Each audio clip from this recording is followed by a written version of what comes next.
Bapak, Ibu, saudara-saudari yang terkasih di dalam Tuhan kita Yesus Kristus, kita mau mengucap syukur dan terima kasih atas pimpinan Tuhan, kebaikan Tuhan yang sudah memelihara di dalam kehidupan kita, sehingga pada pagi hari ini kita dapat datang ke rumah Tuhan, kita bersama-sama mau menyembah Tuhan di dalam roh dan kebenaran. Kita akan mulai ibadah ini dengan pujian nomor 1, Tuhan berada di bait sucinya.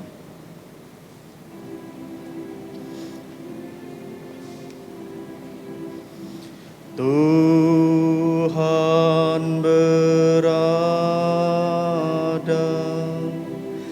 di bait sucinya, semua orang di hadapan Tuhan sujudlah, berdiam diri, sembah sujud. Amin. Mari kita masuk saat teduh. Saat teduh dimulai. Matius pasal 9 ayat 13, inilah firman Tuhan. Jadi pergilah dan pelajarilah arti firman ini. Yang ku kehendaki ialah belas kasihan dan bukan persembahan. Karena aku datang bukan untuk memanggil orang benar, melainkan orang berdosa. Saat teduh selesai. Marilah kita memuji Tuhan. Kita buka pujian 371. Saudara-saudari dipersilakan bangkit berdiri. 371.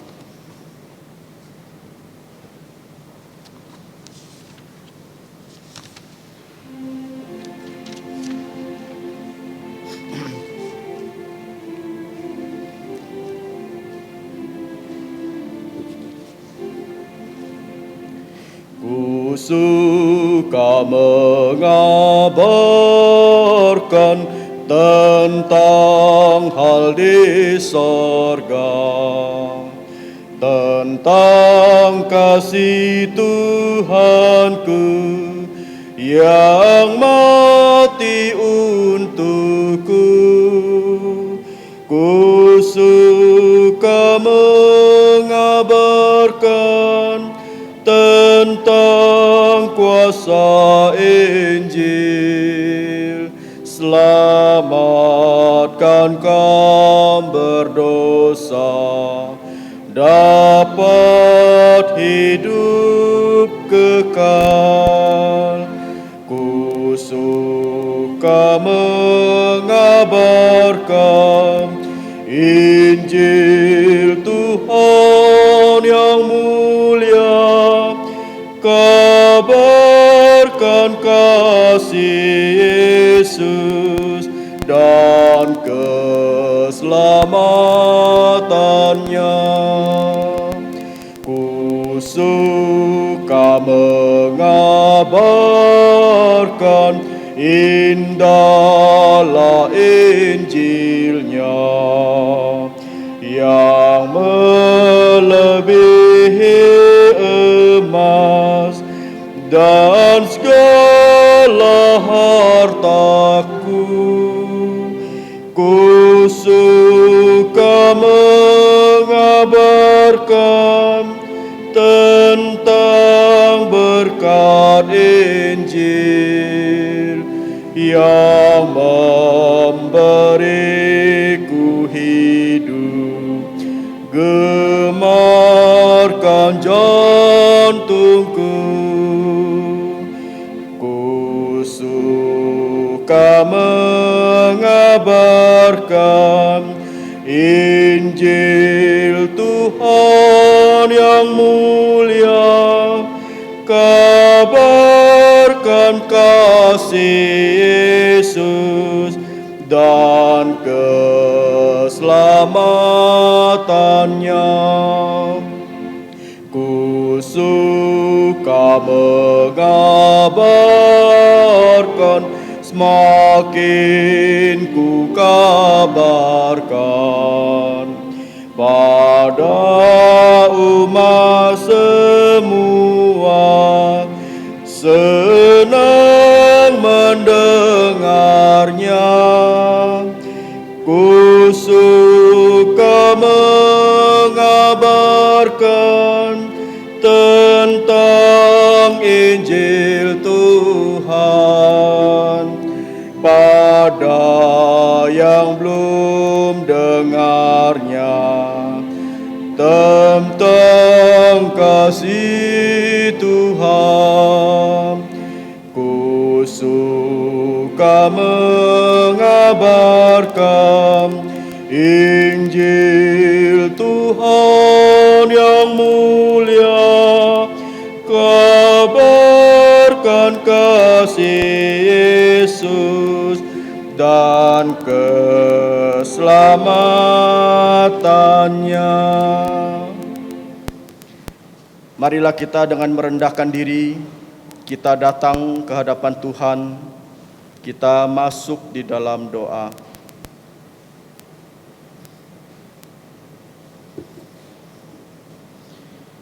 Allah Bapa di surga, Allah yang telah menciptakan langit dan bumi beserta segala isinya, kami mau mengucap syukur dan terima kasih atas Putra-Mu Tuhan kami Yesus Kristus, yang adalah Putra Allah, telah menjelma menjadi putra manusia, yang telah datang ke dalam dunia ini untuk taat 100% pada kehendak Allah, yaitu dengan sempurna menjalankan perintah-perintah Allah, baik secara aktif maupun secara pasif.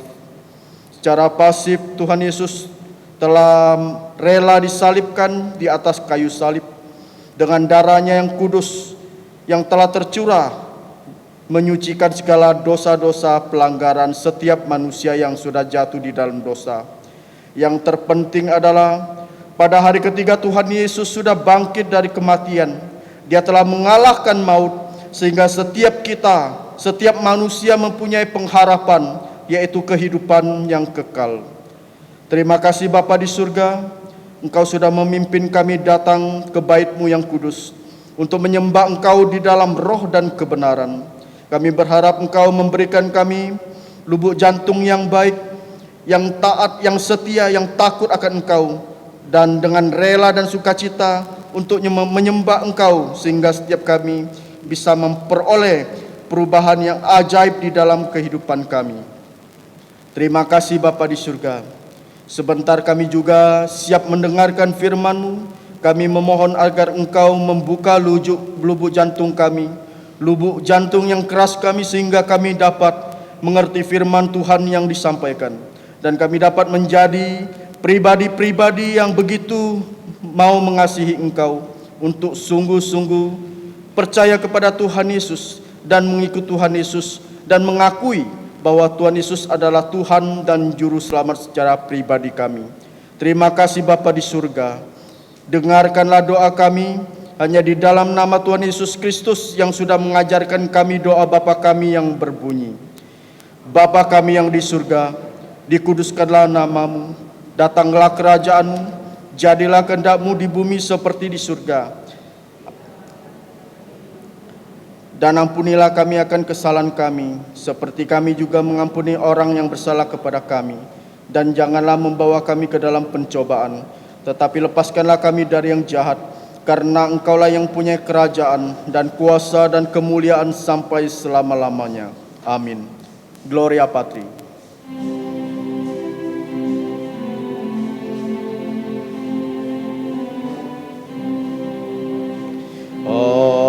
Hormat diberi untuk Bapa, Putra, dan Roh Kudus, dari mula sampai sekarang dan seterusnya termulia. Amin. Amin. Saudara-saudari dipersilakan duduk kembali. Selanjutnya dipersilakan membuka Alkitabnya. Kita buka di kitab Kisah Para Rasul pasal yang ke-11 ayat 19 sampai dengan 30. Silakan membuka Alkitabnya, yaitu di Kisah Para Rasul pasal 11 ayat 19 sampai 30. Kita akan membacanya secara bergiliran atau bertanggapan. Di sini saya akan membaca di ayat 19, saudara-saudari membaca ayat 20 dan seterusnya. Di 3 ayat terakhir, yaitu di ayat 28, 29, 30, kita akan sama-sama membacanya. Kita akan membaca secara bertanggapan. Saya akan mulai terlebih dahulu. Judulnya adalah Barnabas dan Saulus ke Antiokhia. Sementara itu banyak saudara-saudara telah tersebar karena penganiayaan yang timbul sesudah Stefanus dihukum mati. Mereka tersebar sampai ke Venesia, Siprus, dan Antiokhia. Namun mereka memberitakan Injil kepada orang Yahudi saja.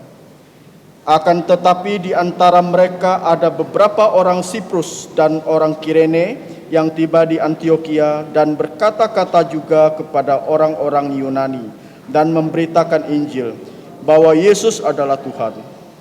Dan tangan Tuhan menyertai mereka dan sejumlah besar orang menjadi percaya dan berbalik kepada Tuhan. Maka sampailah kabar tentang mereka itu kepada jemaat di Yerusalem. Lalu jemaat itu mengutus Barnabas ke Antiokhia. Setelah Barnabas datang dan melihat kasih karunia Allah, bersukacitalah ia. Ia menasihati mereka supaya mereka semua tetap setia kepada Tuhan. Karena Barnabas adalah orang yang baik, penuh dengan Roh Kudus dan iman. Sejumlah orang dibawa kepada Tuhan. Lalu pergilah Barnabas ke Tarsus untuk mencari Saulus, dan setelah bertemu dengan dia, ia membawanya ke Antiokhia. Mereka tinggal bersama-sama dengan jemaat itu 1 tahun lamanya, sambil mengajar banyak orang. Di Antiokhia lah murid-murid itu untuk pertama kalinya disebut Kristen. Pada waktu itu datanglah beberapa nabi dari Yerusalem ke Antiokhia sama-sama. Seorang dari mereka yang bernama Agabus bangkit dan oleh kuasa roh ia mengatakan bahwa seluruh dunia akan ditimpa bahaya kelaparan yang besar. Hal itu terjadi juga pada zaman Claudius. Lalu murid-murid memutuskan untuk mengumpulkan suatu sumbangan sesuai dengan kemampuan mereka masing-masing dan mengirimkannya kepada saudara-saudara yang diam di Yudea. Hal itu mereka lakukan juga dan mereka mengirimkannya kepada penatua-penatua dengan perantaraan Barnabas dan Saulus. Berbahagialah orang yang kesukaannya membaca, merenungkan, dan melakukan firman Tuhan. Selanjutnya kembali kita memuji Tuhan. Silakan buka buku pujian nomor 375. Layakkan ku pergi dengan tangan hampa. Layakkah ku pergi dengan tangan hampa, nomor 375.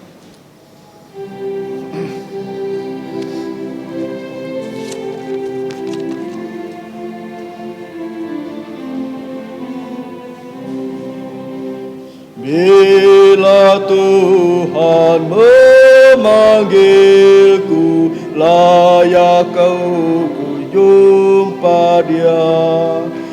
Belum seorang pun ku bawa kembali pada Bapa.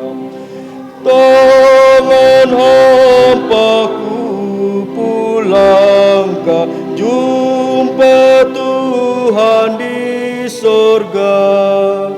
Belum seorang pun ku bawa, layak aku jumpa Dia. Kini pulang takku sesalku telah diselamatkannya, tapi jantungku sedihlah, kerjaku belum berbuah. Tangan Bapaku pulang ke jumpa Tuhan di sorga. Belum seorang pun ku bawa, layak aku jumpa Dia. Ku rela serahkan diriku mengabarkan Injilnya. Bila sampailah ajalku, aku pun telah siaplah. Tangan hampaku pulangkan, jumpa Tuhan di sorga. Belum seorang pun ku bawa, layak aku jumpa Dia. Selanjutnya kita akan menghafal ayat hafalan yang terletak di bawah buletin. Saudara-saudari boleh melihat di buletin terletak paling bawah. Kita akan membaca 2 kali dan coba menghafal sekali. Kita akan mulai. 1, 2, 3. Wahyu pasal 16 ayat 5. Lihatlah, aku datang seperti pencuri. Berbahagialah dia yang berjaga-jaga dan yang memperhatikan pakaiannya, supaya ia jangan berjalan dengan telanjang dan jangan kelihatan kemaluannya. Baca sekali lagi, 1, 3. Wahyu pasal 16 ayat 5. Lihatlah, aku datang seperti pencuri. Berbahagialah dia yang berjaga-jaga dan yang memperhatikan pakaiannya, supaya ia jangan berjalan dengan telanjang dan jangan kelihatan kemaluannya. Sekali lagi kita coba menghafal. Jika belum bisa menghafal karena ayat ini sangat panjang, boleh dibawa pulang buletinnya dan dihafalkan di rumah. 1, 2, 3. Wahyu pasal 16 ayat 5. Lihatlah, aku datang seperti pencuri. Berbahagialah dia yang berjaga-jaga dan yang memperhatikan pakaiannya, supaya ia jangan berjalan dengan telanjang dan jangan kelihatan kemaluannya. Selanjutnya kita akan melihat secara saksama warta gereja kita pada pagi ini. Saudara-saudari juga bisa melihat warta gereja ini terletak di belakang dari buletin. Untuk jadwal pelayanan tahun Tuhan 2021, saudara-saudari bisa melihat di situ tertera atau tertulis kotak jadwal pelayanan dan juga laporan mingguan. Warta gereja yang pertama adalah kita harus menjadi orang Kristen dan juga saksi yang baik untuk yang diteladani orang lain. Dengan bagaimana caranya, yaitu kita melaksanakan protokol kesehatan dengan pencegahan penularan virus corona yang dicanangkan oleh pemerintah kita, yaitu bangsa Indonesia. Juga terletak di Alkitab, juga tertulis di Roma pasal 13 ya. Jadi protokol kesehatan utama adalah kita semua satu keluarga harus vaksinasi segera mungkin serta melaksanakan atau menjalankan 5M. M yang pertama, kita harus memakai masker. Jangan lupa kemana-mana kita harus pakai masker. Yang kedua, kita harus rajin mencuci tangan pakai sabun dan air yang mengalir. Yang ketiga, kita juga harus menjaga jarak. Jangan terlalu dekat dengan orang, jangan ke tempat yang ramai-ramai. Yang keempat, kita juga harus menjauhi kerumunan, keramaian. Yang kelima, kita membatasi mobilitasi dan interaksi, ya. Warta gereja yang kedua, kelas pengetahuan dasar Alkitab akan dimulai hari ini. Jadi saudara-saudari yang akan mengikuti baptisan dewasa, reafirmasi iman atau pindah anggota diharapkan untuk segera mendaftarkan diri, ya. Jadi anak-anak dari keluarga Kristen yang berusia minimal 12 tahun juga boleh mengikuti reafirmasi iman. Jadi sebelum kita mengikuti pengetahuan dasar Alkitab, sebelum kita mengikuti baptisan, kita juga harus belajar. Jadi kelas pengetahuan dasar Alkitab itu, ya, untuk yang bahasa Indonesia itu setelah ibadah selesai. Sedangkan untuk kelas pengetahuan dasar Alkitab dalam bahasa Hakka itu hari Rabu 15 September jam 2.30 sore. Yang bahasa Hakka hari Rabu jam 2.30, bahasa Indonesia setelah kebaktian siang ini. Jadi puji Tuhan juga untuk website Sekolah Kristen Kalvari yang juga sudah tersedia. Jadi saudara-saudari boleh mengunjungi, ya, silakan kunjungi, yaitu sekolahkristenkalvari.sch.id. Warta gereja selanjutnya juga sekolah minggu remaja pemuda, ya, dewasa dan umum sudah dilaksanakan tanggal 19 September. Selanjutnya untuk kebaktian matahari terbenam juga sudah mulai, yaitu malam ini jam 6 sore. Jadi waktunya sudah diubah. Kemarin itu jam 4 karena ada pembatasan berskala. Mulai minggu ini kita mulai jam 6 sore. Untuk selanjutnya ada yang pertama kali hadir. Kalau tidak ada yang pertama kali hadir, kita akan memberikan yang terbaik untuk Tuhan. Kita masuk dalam persembahan. Sambil menjalankan persembahan, kita buka pujian 345, meski sedikit Ia berkenan.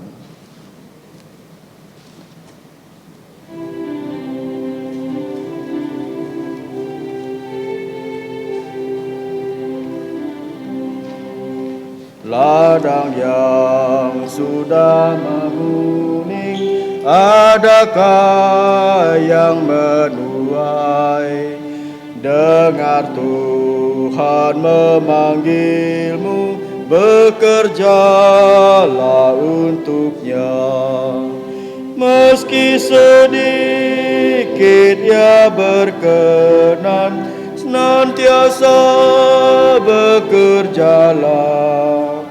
Bila kau mau diutusnya, mahkotanya menunggu.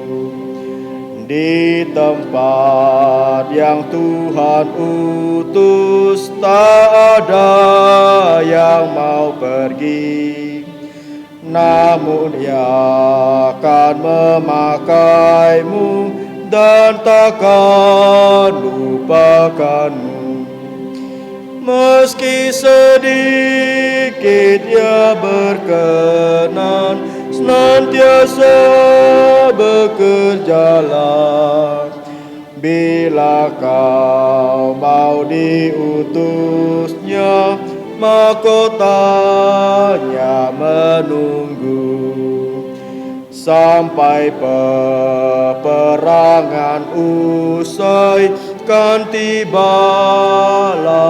ajalku.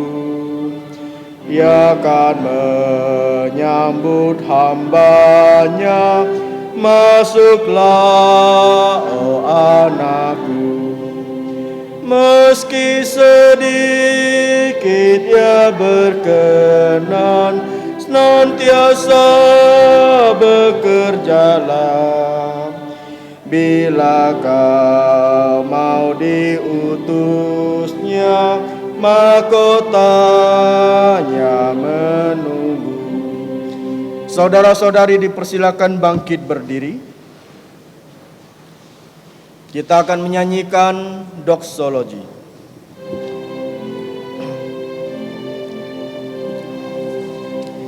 Puji Allah sumber berkah, puji Dia semua ciptaannya, puji Dia para malaikat, Bapa, Putra, dan Roh Kudus. Amin. Mari kita berdoa. Bapa kami yang ada di surga, kami mau mengucap syukur dan terima kasih atas kebaikan-Mu di dalam kehidupan kami. Engkau senantiasa menjaga dan melindungi kami. Bahkan Engkau sudah mencukupkan apa yang menjadi kebutuhan kami hari lepas hari. Oleh karena itu di tengah-tengah ibadah ini, kami mau mengembalikan sebagian berkat-berkat yang sudah kami terima lewat persembahan ini. Kiranya Engkau berkenan atas persembahan kami, dan Engkau juga memberkati tangan-tangan yang sudah memberi dengan rela dan sukacita. Dan ajarkanlah kami untuk mempersembahkan hidup kami sebagai korban yang hidup, yang berkenan di hadapan Allah Bapa di surga. Berdoa juga untuk persembahan ini agar dapat dipakai untuk perluasan gereja-Mu di berbagai tempat, cara khususnya di kubur raya ini. Terima kasih Bapa di surga. Ampunilah segala dosa dan pelanggaran kami. Hanya di dalam nama Tuhan Yesus Kristus kami sudah berdoa. Amin. Silakan duduk.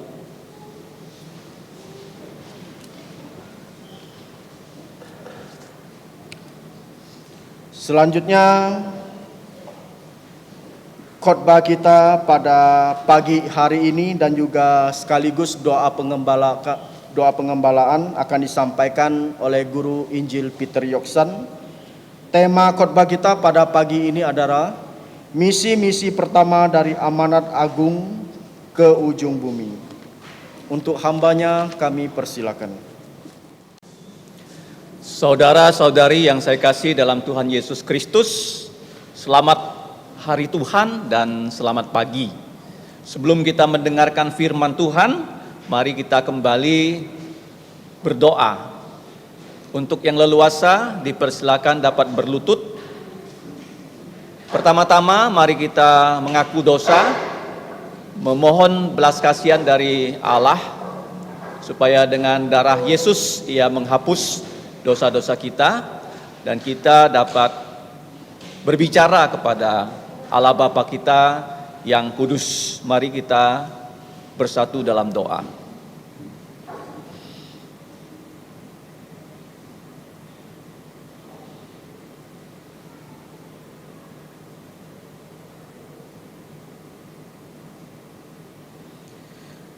Allah Bapa kami, Bapa dan Allah dari Tuhan kami Yesus Kristus, pada hari yang cerah ini kami kembali mengucap terima kasih dan puji syukur yang setinggi-tingginya kepada Engkau, karena Engkaulah yang bertahta di atas puji-pujian dari malaikat pilihan dan manusia pilihan yang sudah Engkau beli dengan darah Tuhan Yesus. Ya Bapa, kami mengucap syukur untuk hari perhentian, hari Sabat yang Engkau telah berikan kepada kami manusia, sehingga kami dapat berhenti dari segala pekerjaan kami dapat dihimpun di ruang kebaktian ini, di gereja Tuhan Yesus Kristus, untuk menyembah Engkau di dalam roh dan kebenaran.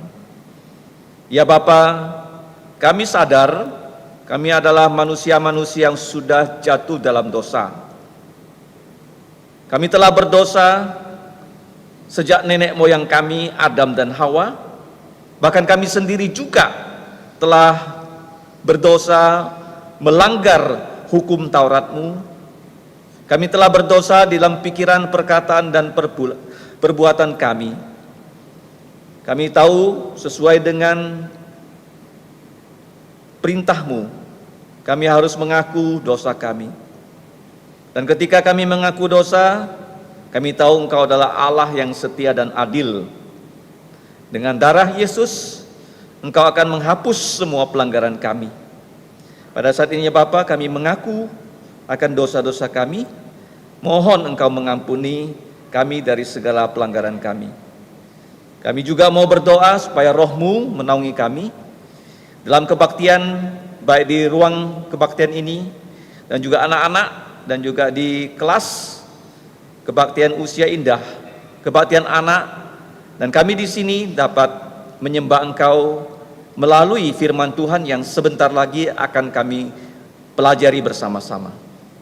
Ya Bapa, kami berdoa untuk gereja-Mu ini. Pakailah gereja-Mu ini secara kolektif dan juga secara pribadi kami orang percaya untuk menjadi saksi Tuhan Yesus dimanapun Engkau mengutus kami. Ya Bapa, Engkau menolong pelayanan gereja ini, khususnya nanti setelah kebaktian, para remaja pemuda dan umum akan belajar dari firman-Mu sebagai persiapan untuk reafirmasi iman dan juga baptisan, bahkan masuk menjadi anggota gereja. Kiranya ya Bapa, ini merupakan awal dari anak-anak-Mu untuk belajar firman-Mu terus menerus, sehingga rohani mereka semua bisa bertumbuh dan mereka dapat melayani Engkau juga. Ya Bapa, kami saat ini mau berdoa juga untuk gereja-Mu, pelayanan di Kuburaya dan juga di Siantan yang sekarang sedang berlangsung kebaktian pada minggu kedua dan minggu keempat untuk kebaktian pagi. Bahkan kebaktian matahari terbenam sore hari nanti di Sungai Raya Dalam. Kiranya melalui pertemuan dari anak-anak-Mu, kami dapat mengajak keluarga kami yang belum percaya Yesus bisa datang mendengarkan Injil Tuhan Yesus. Ya Bapa, kami saat ini menyerahkan khususnya saudara-saudari kami yang dalam keadaan sakit, baik itu sakit yang umum maupun yang terinfeksi COVID-19, kiranya Engkau menyembuhkan mereka. Karena Engkau adalah Yehova Rafa yang menyembuhkan penyakit-penyakit kami, bukan hanya penyakit jasmani, tetapi juga penyakit-penyakit rohani. Ya Bapa, untuk anak-anak-Mu yang dalam keadaan kekurangan ekonomi, Engkaulah yang mencukupi segala yang mereka perlukan. Yang mengalami pergumulan kehidupan dalam rumah tangga, dalam pendidikan, dalam pekerjaan, kiranya Engkau yang membuka jalan. Ya Bapa, saat ini kami juga mengucap syukur untuk bangsa Indonesia, karena Engkau telah memimpin pemerintahan pusat dan daerah bersama-sama dengan masyarakat bisa bekerja sama dengan baik, sehingga vaksinasi tetap dapat berjalan dengan taraf yang meningkat, dan juga kasus dari COVID-19 sudah menurun. Semua ini adalah kebaikan-Mu kepada bangsa Indonesia. Kiranya ya Bapa, kebaikan ini kami dapat ucapkan terima kasih kepada Engkau, dan anak-anak-Mu yang ada di bumi pertiwi ini dapat mengabarkan Injil Yesus mulai dari Irian sampai ke Aceh. Engkau memakai ya Bapa para anak-anak-Mu untuk menjadi saksi Tuhan Yesus dimanapun Engkau menempatkan kami semua. Ya Bapa, kami saat ini mau menyerahkan pelayanan gereja-Mu ini, khususnya pelayanan anak, pelayanan pembesukan, pelayanan pekabaran Injil. Kiranya melalui pelayanan-pelayanan ini lebih banyak orang bisa percaya Yesus, dan melalui pelajaran firman-Mu lebih banyak kami yang mau sungguh-sungguh belajar firman-Mu, dan bukan hanya belajar tetapi mau melayani Engkau di akhir zaman ini. Ya Bapa, saat ini kami juga secara khusus berdoa untuk anggota gereja yang masih menempuh pendidikan. Kiranya Engkau menyertai mereka, karena mereka sudah kembali ke sekolah untuk bersekolah secara tatap muka. Kiranya mereka Engkau berikan kesehatan bukan hanya jasmani, tetapi juga rohani mereka. Ya Bapa, kami juga ingat akan keluarga kami yang merantau ke luar kota, bahkan sampai ke luar negeri. Kiranya Engkau memimpin mereka, kemanapun mereka bertempat tinggal, mereka menemukan persekutuan orang-orang percaya untuk bersama-sama, bahu-membahu, bukan hanya menyembah Engkau, tetapi juga dapat melayani Engkau. Ya Bapa, kami saat ini mengucap syukur kepada Engkau karena Engkau telah memberikan, yaitu pendaftaran bukan hanya SD Kristen Kalvari, tetapi juga TK Kristen Kalvari sudah Engkau berikan, yaitu NPSN. Kami menyerahkan anak-anak yang belajar di sana, yang saat ini belajar secara online ataupun PJJ. Kiranya mereka bukan hanya diberikan kepandaian, tetapi mereka juga dapat belajar firman-Mu. Dan yang paling penting, mereka bisa percaya Yesus dan mereka Engkau jaga satu keluarga mereka. Ya Bapa, kami juga saat ini menyerahkan ke dalam pimpinan-Mu. Kiranya pada saat ini kami datang dengan keadaan kami masing-masing. Engkau tahu pergumulan kehidupan kami yang saat ini sedang berlutut berdoa kepada Engkau. Kiranya Engkau menolong kami ya Bapa, apapun yang kami perlukan. Kami percaya karena Engkau adalah Bapa kami, semuanya yang kami perlukan akan Engkau sediakan. Ya Bapa, kami saat ini mau mendengarkan firman-Mu. Kami sadar pikiran kami terbatas, firman-Mu tidak terbatas. Kami perlu bantuan dari Allah Roh Kudus untuk menjadi maha guru kami, supaya kami bukan hanya mengerti akan firman-Mu, cinta akan firman-Mu, kami juga mau merenungkannya siang dan malam, melakukan bahkan memberitakan Injil Tuhan Yesus dan firman-Mu, sehingga nama-Mu ya Bapa, nama Putra-Mu dan nama Roh Kudus dimuliakan, ditinggikan. Demikianlah ya Bapa doa kami panjatkan dengan ucapan terima kasih hanya di dalam nama Tuhan kami Yesus Kristus yang sudah mati untuk kami dan yang sudah bangkit dari kematian, bahkan Ia sudah duduk di sebelah kanan-Mu dan kelak akan datang kembali tidak lama lagi. Di dalam namanya saja kami berdoa dan berterima kasih. Amin. Silakan duduk.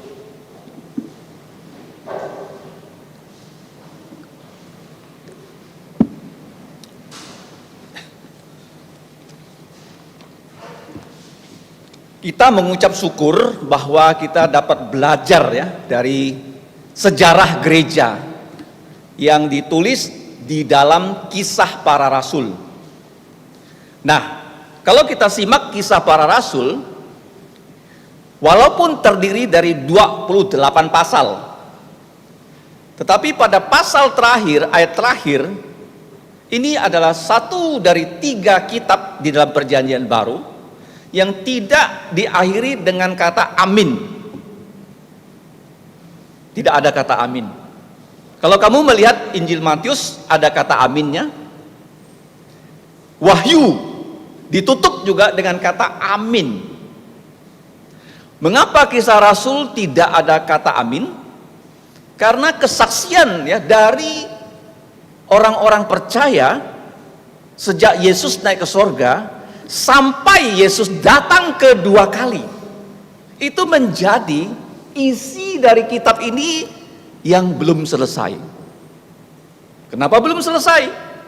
Karena apapun yang terjadi di antara umat Tuhan, Tuhan punya videonya, Tuhan punya catatannya tersendiri, dan nanti kita akan tahu bagaimana sesungguhnya kisah kesaksian umat Tuhan ini akan ditutup pada saat Yesus datang kedua kali. Makanya sangat menarik mempelajari Kisah Para Rasul, kisah yang belum selesai, dan kisah ini terus berlanjut. Di mana Injil diberitakan,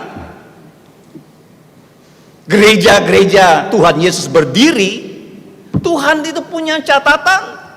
Termasuk hari ini waktu kita berkebaktian di masa pandemik, Tuhan tahu siapa-siapa yang hadir. Tuhan juga tahu siapa-siapa yang tidak hadir karena sakit COVID-19. Dia tahu. Nah, kita sudah melihat dalam perjanjian baru, di dalam warta gereja sudah dicantumkan ya 4x4, di mana di dalam Alkitab ada 4 Injil: Matius, Markus, Lukas, Yohanes.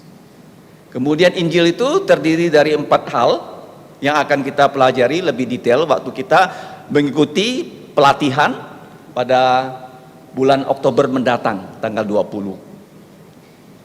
Yesus sudah mati untuk dosa kita. Yang kedua, Dia sudah dikubur. Yang ketiga, Dia sudah bangkit dari kematian. Yang keempat, Dia sudah menampakkan diri. Jadi waktu Dia menampakkan diri, karena Tuhan Yesus tidak menampakkan diri kepada orang yang belum percaya, maka Dia tugaskan kepada orang-orang yang sudah percaya untuk pergi mengabarkan Yesus sudah mati untuk dosa kita, Dia sudah dikubur, Dia sudah bangkit. Sehingga orang yang tidak melihat Yesus yang sudah bangkit, karena kita berkata-kata bersaksi kepada mereka tentang 4 hal ini, dan Roh Kudus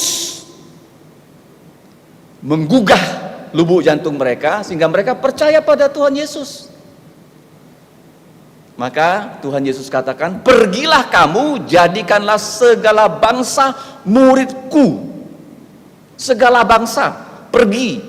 Kalau kamu membaca Kisah Para Rasul, begitu banyak nama-nama kota, begitu banyak nama-nama dari peristiwa, termasuk yang akan kita pelajari pada pagi hari ini.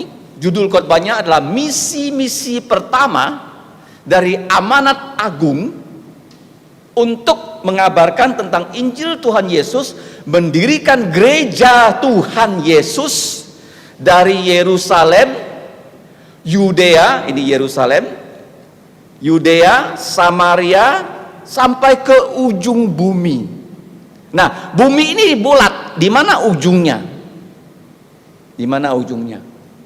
Ujung bumi di zamannya Tuhan Yesus dan para rasul itu di kota Roma, pusatnya dunia pada saat itu. Nanti kita akan belajar dari perikop yang tadi kita baca, bagaimana Injil Tuhan Yesus itu diberitakan oleh para rasul sampai ke ujung bumi. Tadi kita sudah membaca ayat 19 sampai ayat yang ke-30. Di situ dapat kita pelajari ada 6 peristiwa misi-misi yang pertama yang belum pernah terjadi sebelumnya, dan Tuhan membuat misi ini dapat dilaksanakan dan dicatat di Kisah Rasul pasal yang ke-11 ini. Yang pertama, kalau kita lihat ayat 19 sampai nanti ayat 30, ada 6 hal.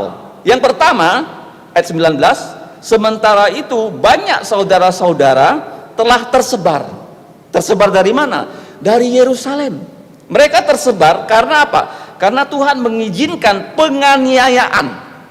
Jadi orang-orang yang percaya Yesus itu dibenci.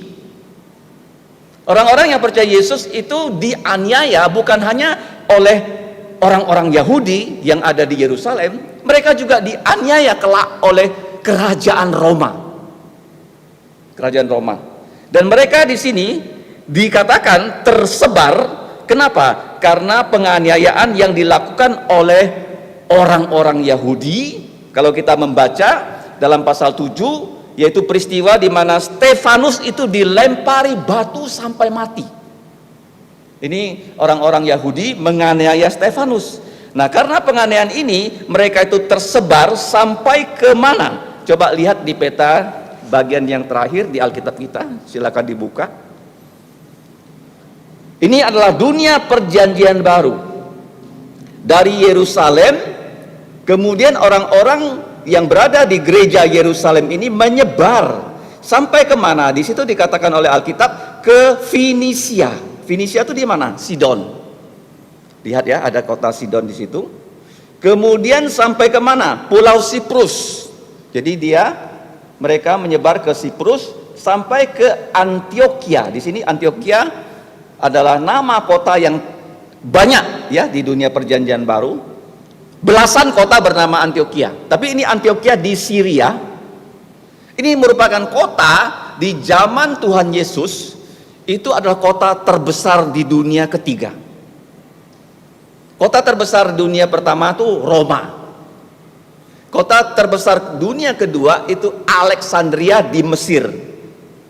Jadi ini Antioquia Syria, di mana orang-orang percaya yang berbangsa Yahudi, mereka itu terpencar ya sampai ke Sidon, Finisia, Pulau Siprus, Antioquia Syria. Namun mereka yang terpaksa mengungsi ya, karena mereka dikejar-kejar oleh orang-orang Yahudi. Mereka itu memberitakan Injil. Ya, tadi saya sudah katakan, Injil itu 4 buku, Injil itu 4 hal, Injil itu 4 perintah. Pergilah kamu, jadikanlah segala bangsa, ya, segala suku. Kalau kita periksa zaman sekarang ada 6.000 bahasa suku. 6.000 ya. Pergilah kamu, jadikanlah segala suku. Suku Dayak, Dayak juga banyak. Ada Dayak Ahe, ada Dayak Iban, ada Dayak Kayan, beda-beda bahasanya. Ya, Dayak Iban bahasanya beda dengan Dayak Kayan. Jadi beritakanlah Injil dalam bahasa-bahasa ibu mereka. Bahasa Jawa, bahasa Sunda, bahasa Madura, dan sebagainya. Jadi beritakanlah Injil dalam bahasa Melayu, bahasa Hakka, bahasa Teochew, bahasa Hokkien. Itu perintah Yesus dengan pergi. Nah, mereka itu dipaksa untuk pergi loh. Kenapa? Karena mereka dibenci oleh orang Yahudi. Sampai Tuhan mengizinkan Saulus ya, kemana-mana pun dia pergi, kerjanya Saulus, hobinya Saulus menangkap orang Kristen.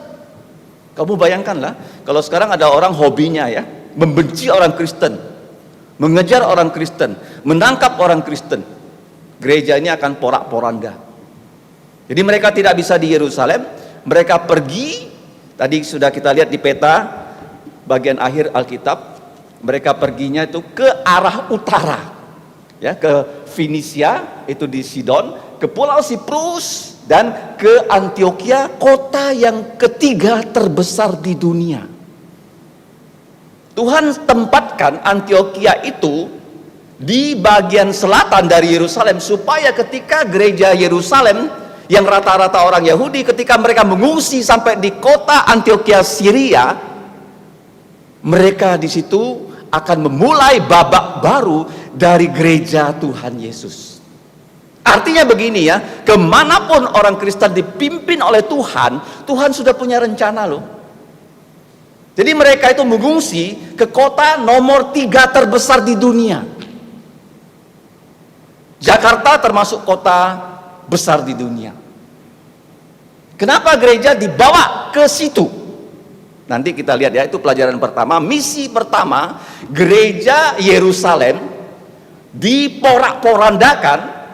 Kita pikir gereja ini akan bubar, ternyata enggak, semakin berkembang oleh penganiayaan. Dan waktu sampai di 3 tempat, di Finisia, itu di Sidon, Tirus Sidon, kemudian di Pulau Siprus, sampai di kota nomor 3 terbesar di dunia, yaitu Antioquia Syria. Ini misi amanat agung yang pertama.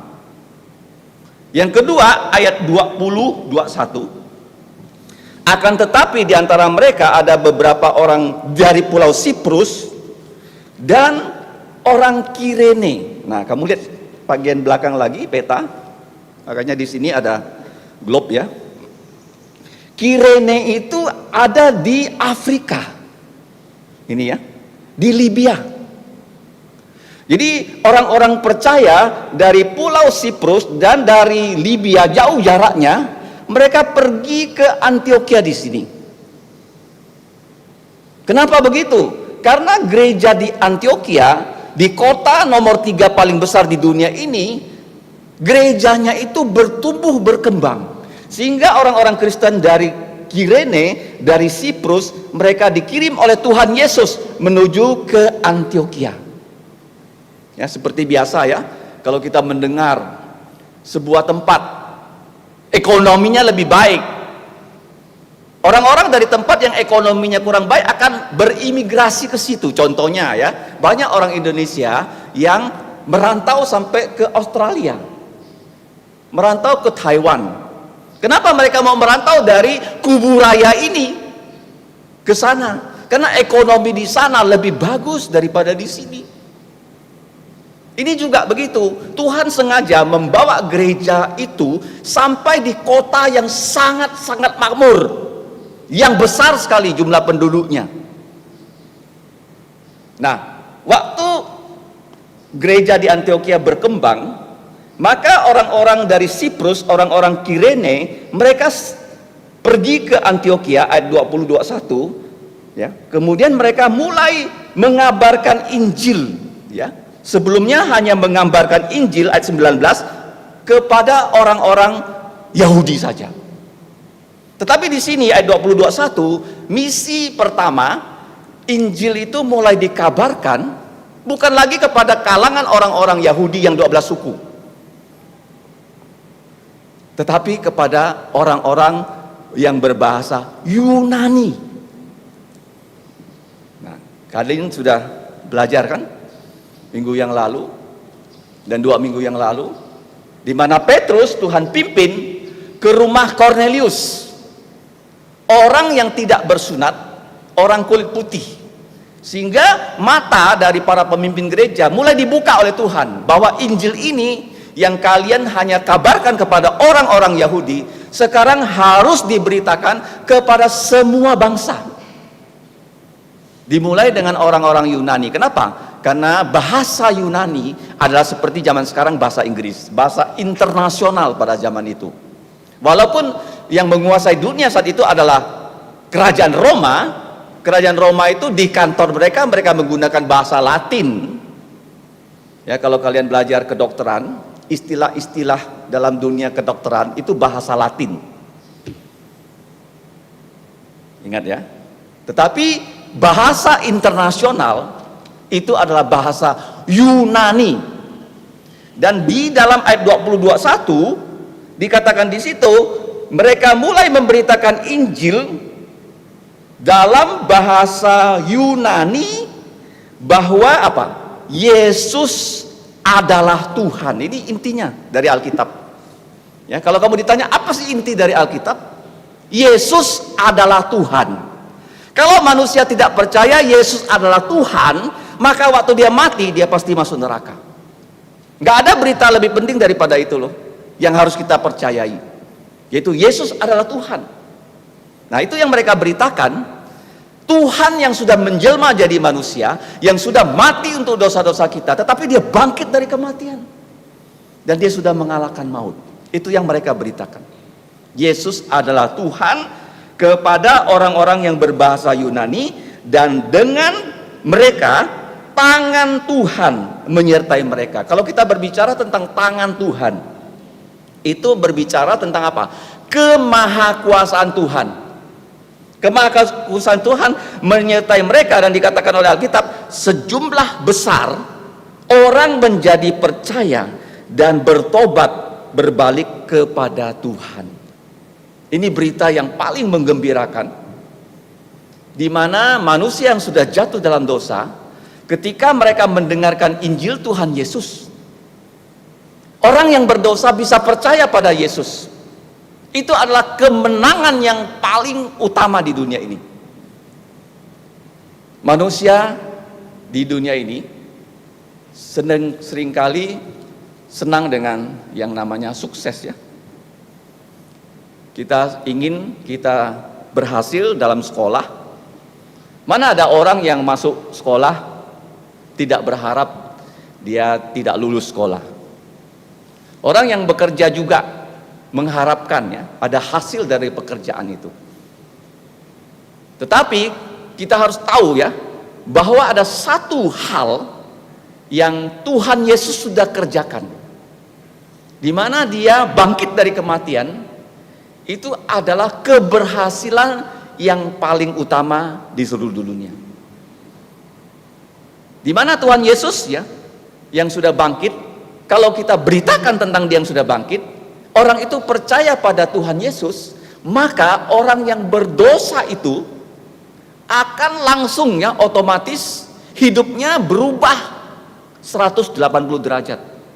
Seperti Saulus, ketika dia percaya Yesus, sebelumnya dia adalah teroris, sekarang dia menjadi misionaris pengabar Injil. Kenapa kita harus ceritakan Yesus yang sudah kita percayai loh kepada orang yang belum percaya Yesus? Seperti yang terjadi di sini. Dan kalau kita bercerita tentang Tuhan Yesus, dan orang yang mendengarkan Yesus belum pernah mendengarkan Yesus, dan dia percaya Yesus, itu adalah pekerjaan Tuhan. Tuhan bekerja sehingga orang itu menjadi orang yang diangkat jadi anak-anak Allah. Sebelumnya manusia itu menuju kepada kebinasaan, tetapi sekarang karena mereka mendengarkan tentang Tuhan Yesus, mereka percaya, dikatakan berbalik kepada Tuhan loh. Yang sebelumnya menuju maut, tetapi setelah mendengarkan Tuhan Yesus, mereka berbalik kepada Tuhan. Artinya apa? Mereka diselamatkan. Jadi pertama, Tuhan pencarkan gereja dari Yerusalem ke 3 tempat, yaitu di Siprus, di Syria, dan satu lagi di mana? Di pulau, di tempat yang disebut Tirus dan Sidon. Nah sekarang Injil di kota Antioquia berkembang lagi loh. Bukan hanya orang Yahudi saja yang mendengarkan Injil Tuhan Yesus, tapi orang-orang yang berbahasa Yunani. Ya, karena bahasa Yunani itu seperti di Indonesia sekarang, kita di Indonesia bisa berbahasa Indonesia. Apakah kamu ya dari Sumatera, apakah kamu dari Jawa, dari Irian, rata-rata kita bisa berbahasa Indonesia.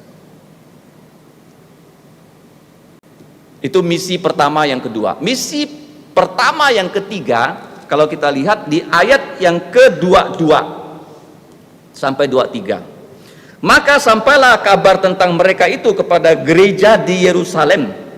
Lalu gereja di Yerusalem itu mengirim Barnabas ke Antioquia. Setelah Barnabas datang dan melihat kasih karunia Allah, bersukacitalah ia menasihati mereka supaya mereka semua tetap setia kepada Tuhan. Jadi ini merupakan misi pertama yang ketiga.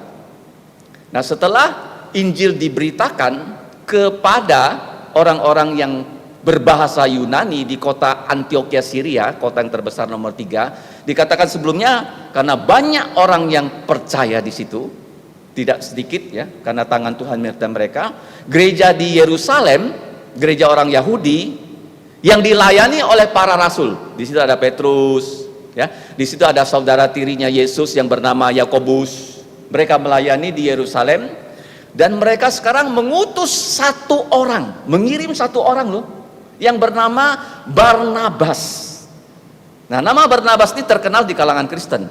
Sebenarnya kalau kita melihat dalam Kisah Rasul pasal 4, mari kita buka. Nama dia itu bukan Barnabas loh. Barnabas adalah gelarnya yang diberikan pada dia karena dia terkenal orang yang baik. Coba kamu baca Kisah Rasul pasal yang keempat ayat 36. Mari kita buka. Demikian pula dengan Yusuf, nama aslinya Yusuf, yang oleh rasul-rasul dipanggil disebut dengan gelar Barnabas. Artinya putra penghiburan. Seorang dari suku Lewi dari pulau Siprus.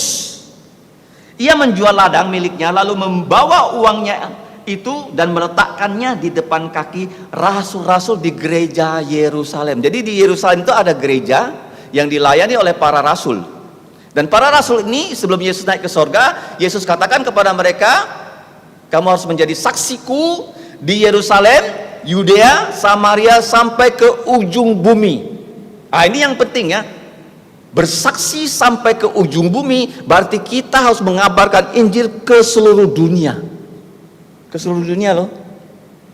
Kalau kita sekarang mau memulai ke seluruh Kabupaten Kuburaya, ke seluruh Provinsi Kalimantan Barat, ke seluruh Indonesia. Terus dilanjut dengan apa? Ke seluruh dunia. Tidak pernah Tuhan Yesus ralat tuh perintahnya tuh kepada gerejanya loh. Dari dulu, sekarang, sampai selamanya sama perintahnya. Jadikanlah semua bangsa murid Yesus di seluruh dunia.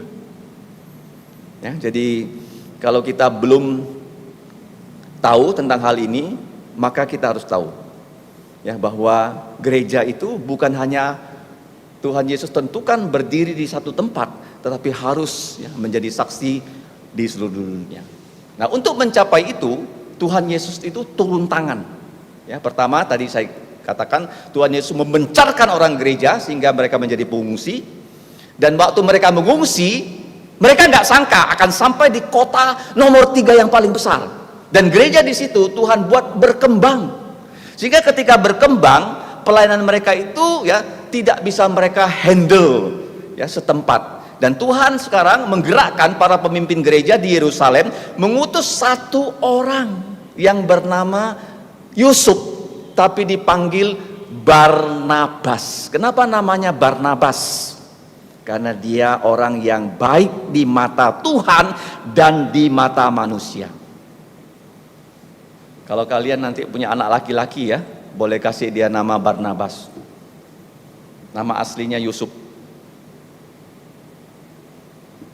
Nama Yusuf itu papa mamanya yang kasih. Tetapi nama Barnabas itu Tuhan yang kasih. Ya, kadang-kadang kita ingin ya nama kita menjadi terkenal. Siapa sih nama yang paling terkenal di dunia saat ini? Kalau nggak salah namanya Ronaldo. Kenapa? Karena followernya itu 335 juta orang. Nggak ada orang yang sebanyak itu followernya. Siapa yang kasih dia nama Ronaldo? Ya bapak ibunya. Tapi di mata Tuhan tuh tidak penting loh. Nama yang orang tua kita kasih kepada kita, kita mau buat dia jadi terkenal. Sekolah kasih gelar ya. Ya, pertama-tama gelarnya S1, S2, S3. Ya, supaya terkenal. Ya, jabatannya makin tinggi dari ketua RT, camat, bupati, gubernur, presiden. Kalau bisa begitu kan, terkenal. Tapi nama yang diberikan orang tua. Tapi ada yang lebih penting daripada itu loh, yaitu kalau kamu melayani di gereja, Tuhan beri kamu sebutan seperti Yusuf disebut sebagai Barnabas, putra penghiburan. Kenapa dia itu diberi gelar? Kalau kita pelajari ya, dalam Kisah Rasul 11 ayat yang ke 22 sampai 24, itu ada 7 hal yang dapat kita catat. Yang pertama, kenapa Barnabas itu diutus? Karena dia pertama-tama orang yang taat. Disuruh pergi, dia mau pergi. Dia nggak bilang, oh kok utus saya lah. Kan banyak orang-orang di gereja Yerusalem, kok saya yang diutus. Dia nggak bilang begitu, dia taat. Yang kedua, Barnabas ini bukan hanya taat, dia melakukan pekerjaan Tuhan di gereja Yerusalem. Pertanyaan sekarang kepada kita, apakah kita melakukan pekerjaan Tuhan? Caranya bagaimana melakukan pekerjaan Tuhan? Kamu harus diajak oleh hamba-hamba Tuhan untuk melakukan pekerjaan Tuhan. Contohnya, kita diajak untuk mengabarkan Injil. Sebelum mengabarkan Injil, akan ada pelatihan bulan Oktober. Jadi kita semua mengikuti pelatihan itu, dan kita bisa mengabarkan Injil. Nah, itulah kita melakukan pekerjaan Tuhan. Jangan sampai kamu bilang, aku sibuk ya, aku bekerja, aku punya agenda, nggak mau ikut, nggak boleh. Kita harus ikut.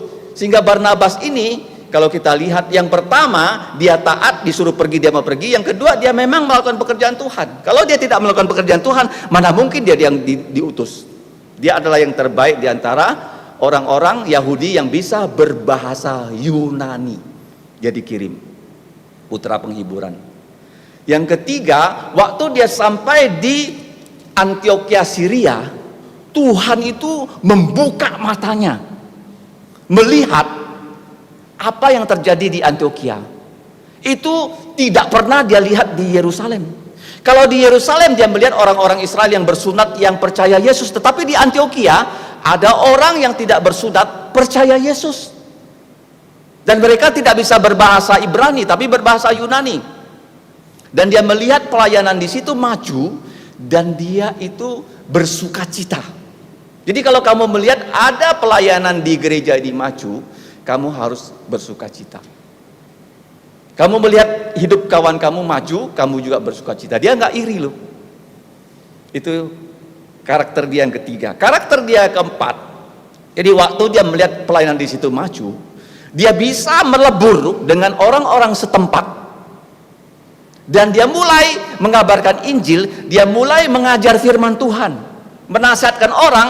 Kalau kamu baca di situ, kamu semua harus tetap setia kepada Tuhan. Ini nasihatnya. Setelah kita percaya Yesus, pertanyaannya, kamu setia tidak kepada Tuhan? Bagaimana cara mengukur kita setia pada Tuhan? Setia itu kita ini mirip dengan Yesus. Apa itu setia? Mirip dengan Yesus. Itu artinya setia. Bagaimana kita bisa mirip dengan Yesus kalau kita nggak pernah membaca firman-Nya? Kita nggak tahu apa yang Tuhan Yesus mau kita lakukan. Kita nggak tahu ya, Bapa itu ya sifat-sifatnya seperti apa. Alkitab tidak pernah kita baca. Kita setiap hari sibuknya apa? Begitu bangun, HP. Ada waktu senggang, HP. Mau tidur, HP. HP. Jadi kamu kayak HP. Kamu kayak apa? YouTube. Kamu kayak apa? Facebook. Kamu kayak apa? Instagram. Setia itu artinya mirip dengan Yesus. Bagaimana bisa mirip Yesus? Ini nggak pernah dibaca. Bacalah firman Tuhan.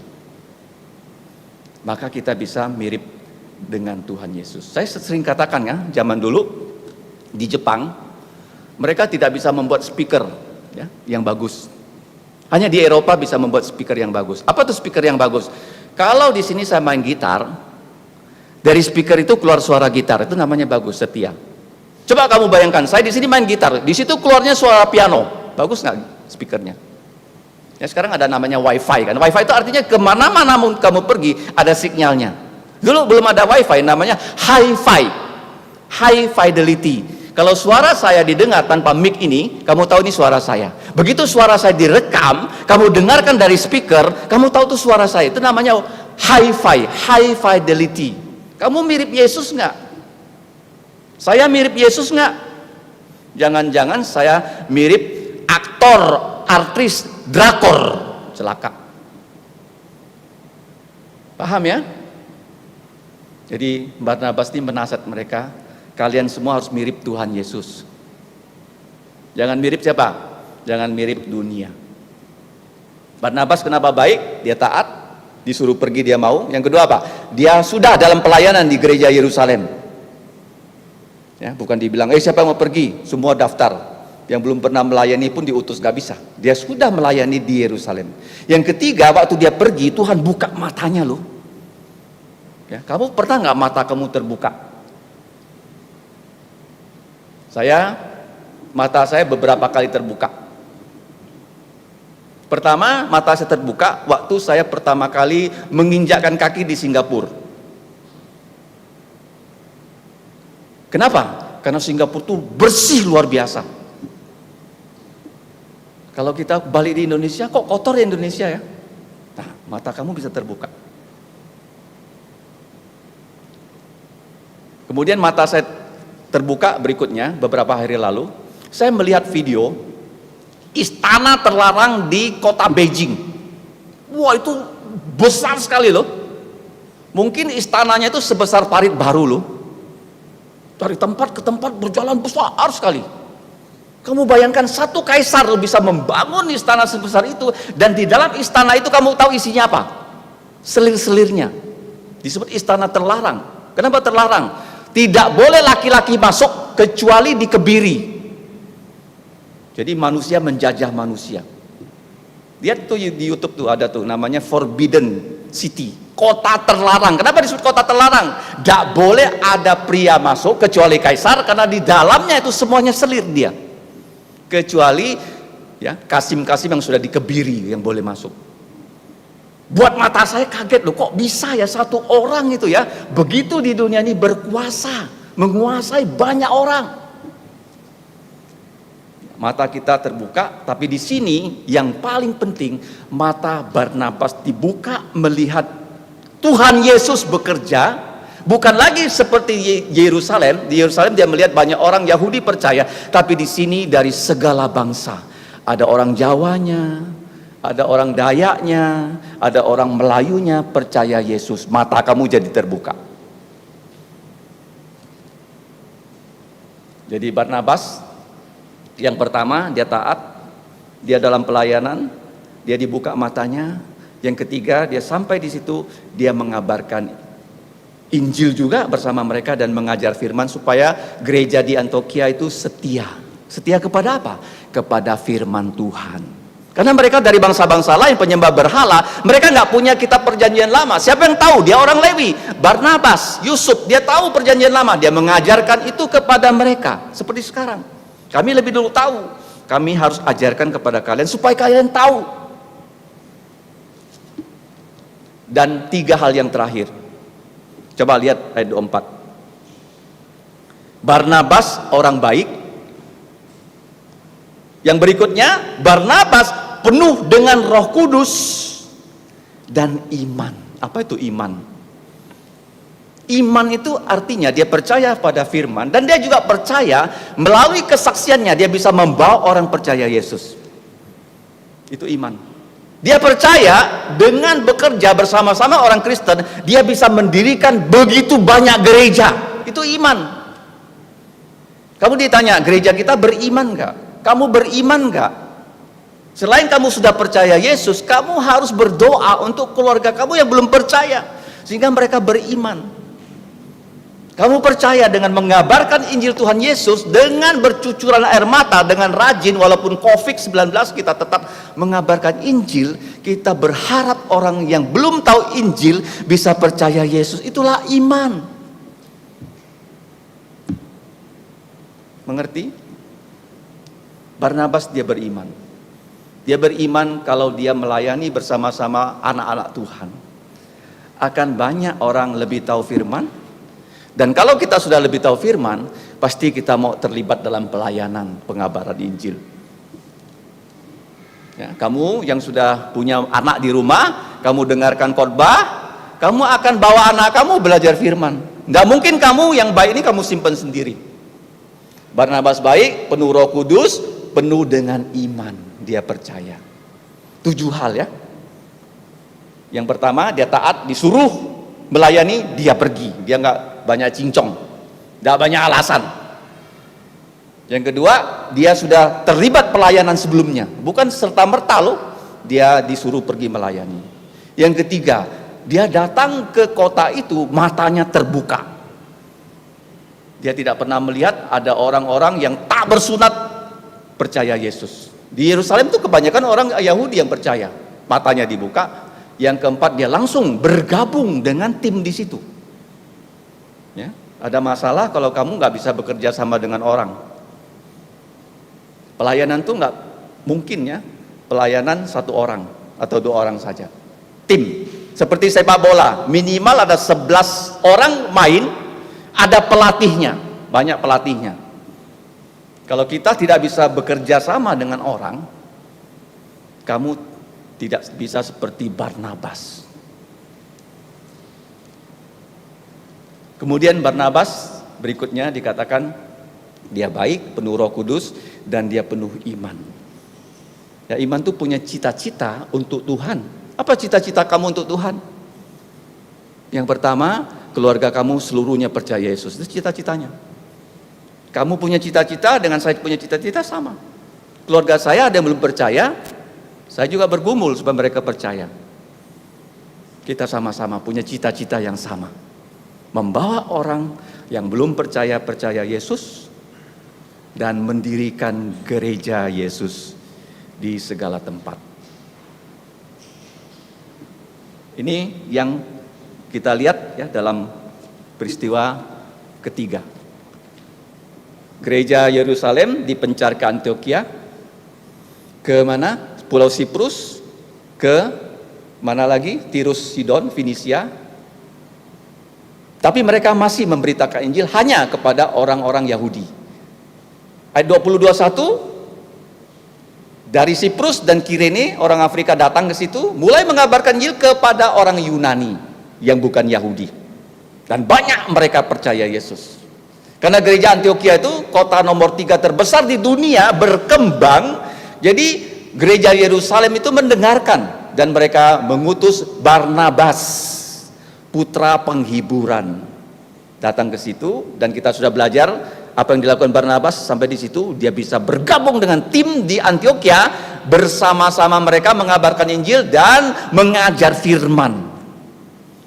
Misi pertama keempat, coba kita lihat ya, ayat berikutnya 25, 26 ya. Karena Barnabas itu penuh Roh Kudus, sejumlah orang dibawa Barnabas percaya Yesus. Dia juga di situ mengabarkan Injil karena dia bisa bahasa Yunani. Dia bawa banyak orang yang berbahasa Yunani percaya Yesus. Kalau kamu bisa bahasa Teochew, saya nggak bisa. Kamu bawa orang Teochew Pontianak percaya Yesus. Ya. Kamu bisa bahasa Madura, bawa orang Madura percaya Yesus. Barnabas bisa bahasa Yunani, dia membawa banyak orang berbahasa Yunani percaya Tuhan Yesus. Paham? Nah, misi pertama yang keempat apa yang terjadi? Ayat 25, 26. Lalu pergilah Barnabas ke Tarsus untuk mencari Saulus, dan setelah bertemu dengan Saulus, ia membawa Saulus ke Antioquia Syria. Mereka tinggal bersama-sama dengan gereja di sana 1 tahun lamanya sambil mengajar banyak orang. Di Antioquia lah murid-murid itu untuk pertama kali. Kenapa ya kita punya judul sekarang misi pertama disebut orang Kristen? Karena ini memang pertama kali terjadi dan peristiwa ini ya pertama kali terjadi. Nah, ketika Barnabas mengabarkan Injil, dia melihat banyak orang berbahasa Yunani percaya Yesus. Karena begitu banyak orang percaya, tim yang ada di Antioquia Syria itu sudah nggak mampu melayani. Nah, Tuhan membuat Barnabas sebelumnya pernah berjumpa dengan seorang yang bernama Saulus. Coba kita baca pasal 9. Seorang teroris yang suka menangkap orang Kristen, menganiaya orang Kristen. Tiba-tiba Tuhan Yesus tangkap dia loh, tangkap loh. Dan Tuhan Yesus buat dia bertobat. Dan waktu Tuhan Yesus buat dia bertobat, Saulus itu pemimpin muda yang punya cita-cita sangat besar untuk membasmi kekristenan. Dalam satu saat Tuhan Yesus buat dia berbalik Allah, sehingga dia sekarang menjadi orang yang mengajak sebanyak-banyaknya orang percaya Yesus. Tetapi karena dia bertobat, sebelumnya dia adalah orang yang begitu ya jahat. Orang-orang itu tidak percaya sama dia. Betul nggak nih Saulus ini percaya Yesus? Nah, kalau kita lihat waktu Saulus ya bertobat, ada pesan khusus dari Tuhan Yesus pada dia loh. Coba kita buka Kisah Rasul 9 ayat 15. Kenapa Barnabas ini menjemput Saulus? Kenapa dia tahu Saulus berada di mana? Penting ya, kalau kita punya teman, kita harus tahu teman kita itu bisa bikin apa. Baru nanti kita panggil dia melakukan tugas untuk Tuhan di dalam bidang yang dia kuasai. Ini penting loh. Kita jangan hidup nggak mau tahu dengan keadaan orang. Nah, dia tahu ya.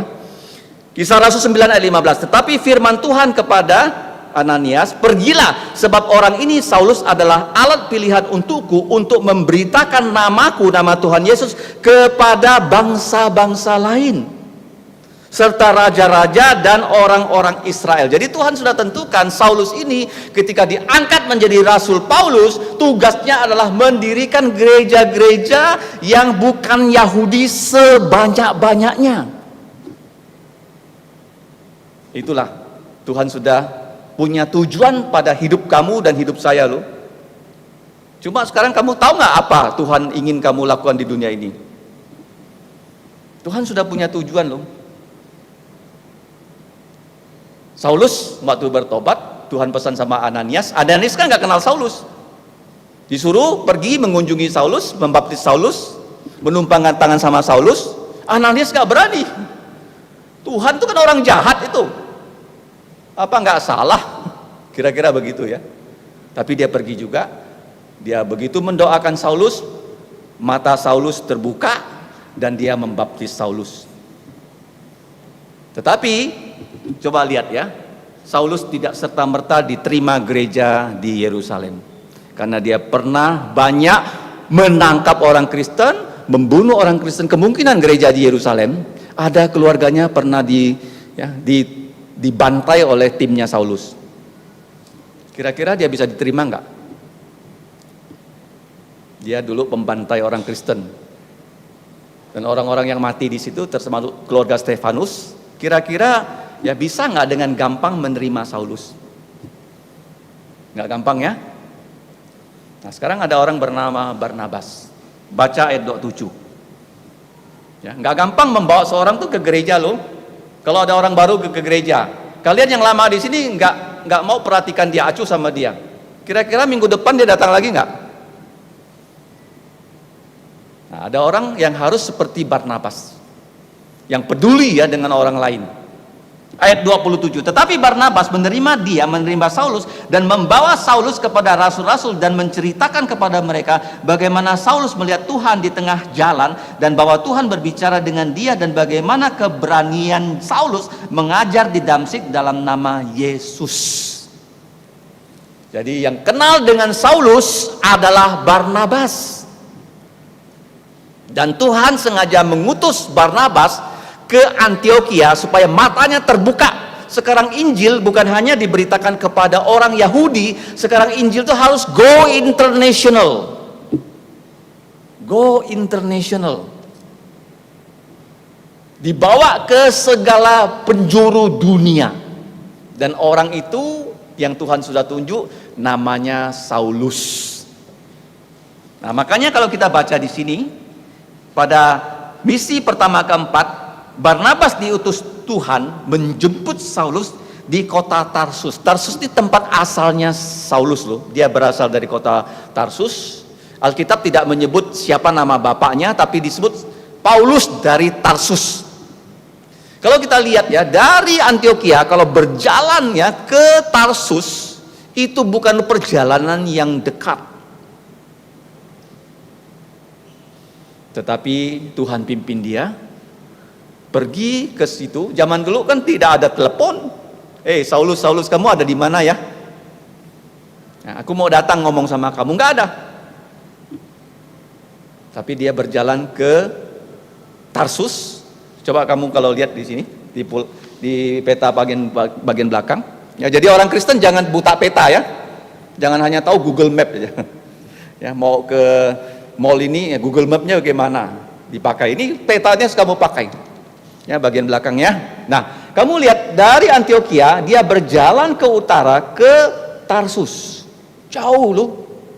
Untuk menjemput Saulus. Nah, Saulus ini juga sudah lama dia menunggu pelayanan loh. Dan Saulus itu sudah melayani di Tarsus. Tetapi sekarang dia mendengarkan dari Barnabas yang sudah jadi kawan dia waktu dia bertobat. Pelayanan di Antiokhia itu berkembang dan kota Tarsus itu kalah besar dari kota Antiokhia. Dia mengajak, kemudian setelah itu Saulus bergabung dengan Barnabas dan mereka melayani di gereja Antiokhia Syria selama 1 tahun. Dengan bergabungnya Saulus dan Barnabas, lebih banyak orang percaya di kota Antiokhia. Sehingga waktu gereja pertama itu mengungsi ke Antiokhia, ya seperti misalnya kita mau mendirikan gereja di Pontianak, orangnya belum banyak, paling-paling kita bisa sewa tempat kan. Tapi ini sudah banyak yang percaya Yesus, begitu banyak orang Kristen berkumpul di kota Antiokhia Syria, kemudian kan harus dikasih nama tuh, siapa mereka, ya kan? Kelompok ini apa namanya? Baru di situ kalau kamu baca pasal 11 ya dari Kisah Para Rasul ayat yang ke-26, di Antiokhia lah murid-murid yang belajar ya perjanjian lama plus ya Injil Tuhan Yesus, itu disebut Kristen. Apa itu Kristen? Kristen itu pengikut Kristus. Ya. Kristen adalah pengikut Kristus. Siapa itu Kristus? Kristus adalah nabi, dia adalah imam, dia adalah raja. Siapa dia? Yesus dari Nazaret adalah Kristus. Dia nabi karena dia memberikan kita firman, dia adalah imam, dia mati untuk dosa kita. Dia adalah raja, dia sudah bangkit dari kematian dan dia akan datang sebagai raja segala raja. Dan sekarang kalau kita percaya Yesus, dia titipkan kita misi, dan kalau kita lakukan sesuai dengan firman Tuhan pasti berhasil. Ada nggak di dunia ini tim sepak bola yang setiap tahun harus juara satu? Nggak ada. Ada nggak orang yang setiap tahun tuh dia kalau main badminton selalu nomor satu? Nggak ada. Tetapi kalau kamu lakukan pekerjaan Yesus pasti berhasil kalau dengan cara Yesus, nggak pernah akan gagal. Ini dibuktikan oleh Barnabas, dibuktikan oleh Saulus. Karena mereka berdua melayani, nanti kalau kamu baca pasal 13, mereka pergi lagi mengabarkan Injil. Gereja-gereja itu berdiri sehingga kita punya kitab suci perjanjian baru. Kalau nggak ada pelayanan mereka, mana ada surat yang namanya surat Tesalonika? Mana ada surat yang namanya surat Filipi? Nggak ada. Sehingga melalui pelayanan mereka, gereja-gereja berdiri. Sekarang tantangannya pada kita loh. Gereja kita mau nggak dipakai Tuhan Yesus untuk mendirikan sebanyak-banyaknya gereja di dunia? Mulai dulu Kalimantan Barat loh, 13 kota saya sudah bilang loh. Kita berdoa, Tuhan kasih kita kemampuan. Perginya pertama 1 orang, Barnabas saja. Sekarang tambah 2 orang, jadi Barnabas dan Saulus. Nah, berikutnya misi pertama yang kelima, kamu lihat ayat 27-28. Pada waktu itu datanglah beberapa nabi. Pertama Barnabas diutus. Sekarang 1 tim diutus. Sesuatu yang penting, sesuatu yang besar harus dimulai dengan langkah pertama. Kalau gereja kita satu saat bisa mengirimnya Injil ke kota lain untuk melayani mendirikan gereja, itu adalah langkah pertama dari langkah-langkah berikutnya. Siapa tahu di antara kalian ada yang mau sekolah Alkitab, setelah tamat mau dikirim ke kota lain mengabarkan Injil, mendirikan gereja, itu langkah pertama. Tapi di sini setelah Barnabas diutus, waktunya sudah berapa? Lebih dari 1 tahun loh. Karena Paulus ya dengan Barnabas sudah melayani 1 tahun, Barnabas sendiri sudah melayani beberapa waktu. Jadi paling tidak ada 2 tahun. Mereka melihat pelayanan di Antiokhia berkembang. Ya, kalau kamu diutus melayani Tuhan, jangan takut pelayanan itu tidak berkembang. Ya, kalau kita disuruh buka toko, mungkin tokonya tutup, nggak ada yang beli ya. Tapi kalau kamu diutus mengabarkan Injil, mendirikan gereja, kamu setia loh. Kuncinya apa? Setia. Nah, seperti Yesus melayani, kamu ikuti aja. Dan begitu kamu setia, Tuhan akan memberkati pelayanan itu.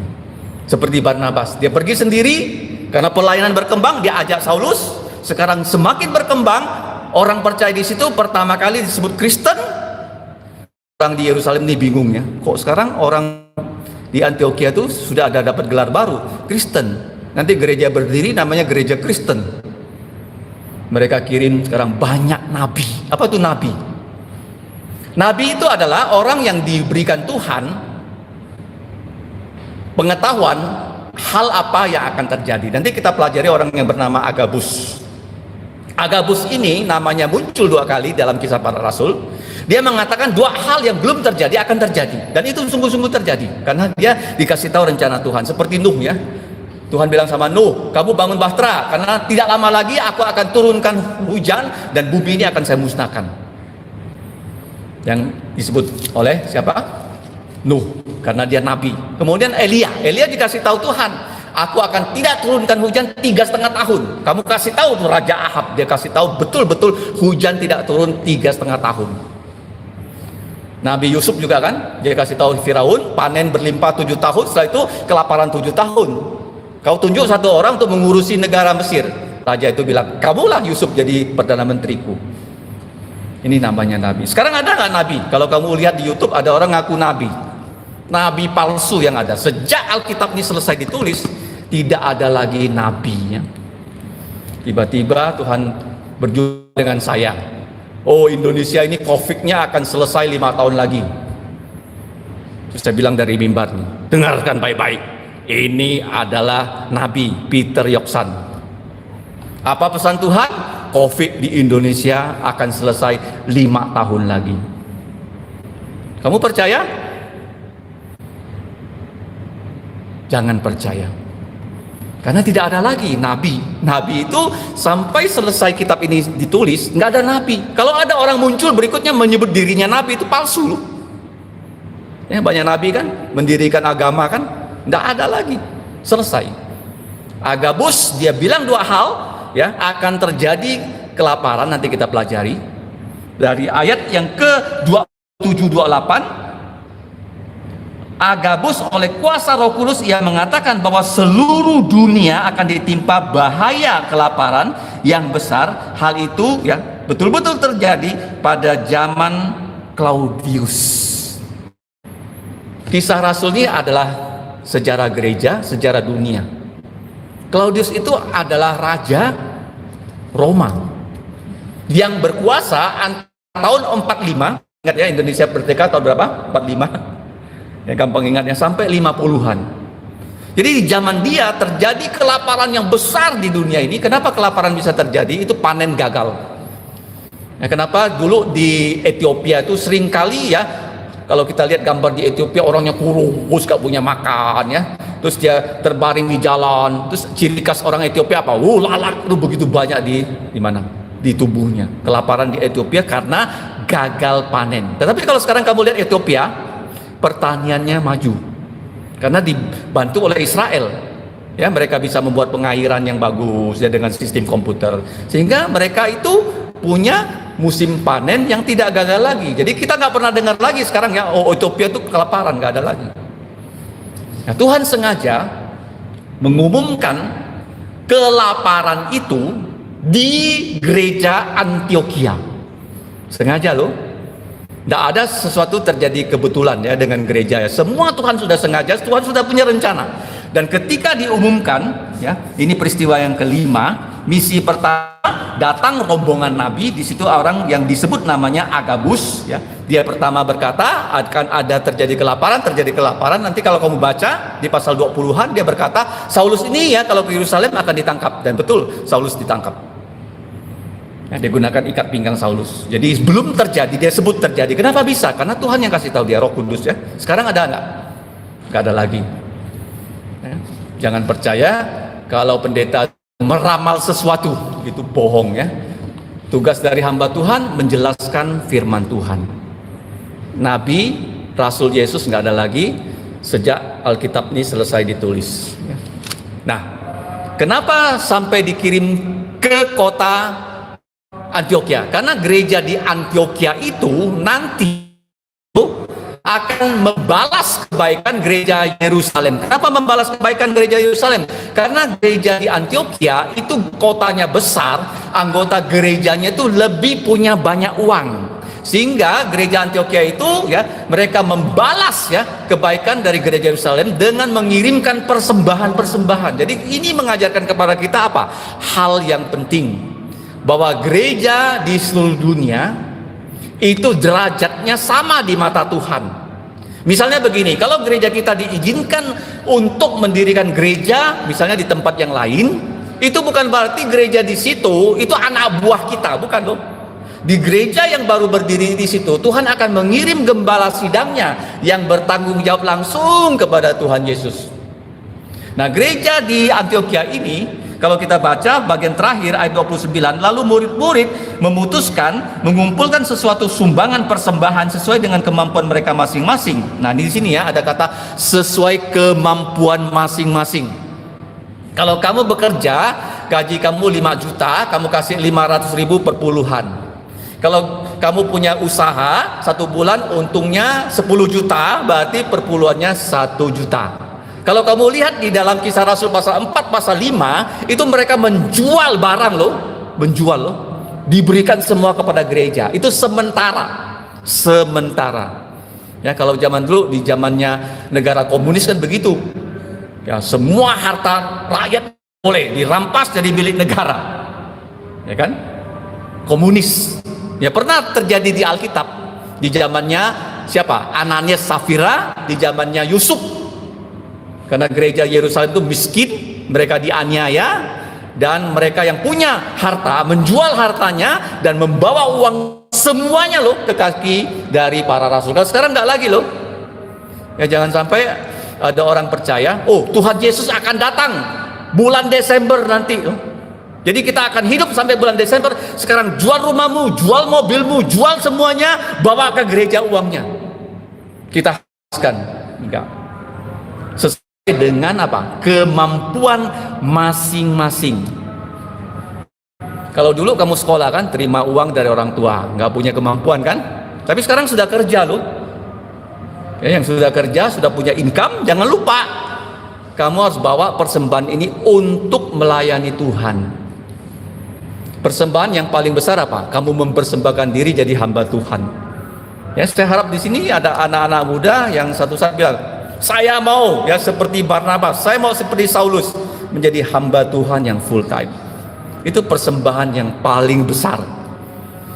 Nah, mereka mengumpulkan persembahan itu sesuai dengan kemampuan masing-masing dan mengirimkannya kepada saudara-saudara yang diam di Yudea. Karena terjadi kelaparan di situ, gereja Antioquia itu lebih makmur. Hal itu mereka lakukan juga, dan mereka mengirimkannya kepada gembala-gembala sidang di sini penatua dengan perantaraan siapa? Barnabas dan Saulus. Ini misi pertama yang keenam. Tuhan membuat gereja di Yerusalem, gereja yang mengirim misionari, itu gereja yang miskin.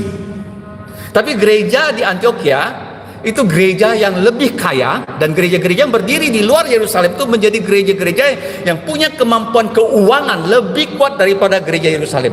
Dan selalu Paulus kemana-mana pun dia pergi melayani, dia selalu berpesan kepada gereja-gereja yang dia layani di Eropa, Asia, kamu kumpulkan persembahan, dan nanti kalau saya pergi ke Yerusalem, uang ini akan saya bawa bersama-sama dengan ya orang yang kalian percaya, dengan surat berapa uang yang kamu mau kirim, ya ada catatannya, dan dia berangkat bersama-sama saya ke Yerusalem dan serahkan uang ini kepada gereja di Yerusalem yang lebih miskin. Jadi gereja itu sama posisinya di mata Tuhan. Bukan gereja ini menjadi anak buah dari gereja ini, enggak.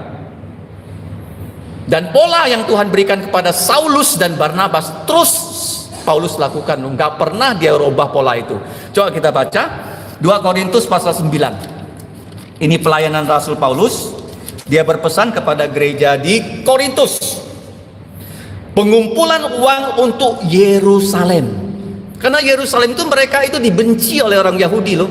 Sampai bait Allah diruntuhkan tahun 70, gereja Yerusalem tidak pernah jadi kaya.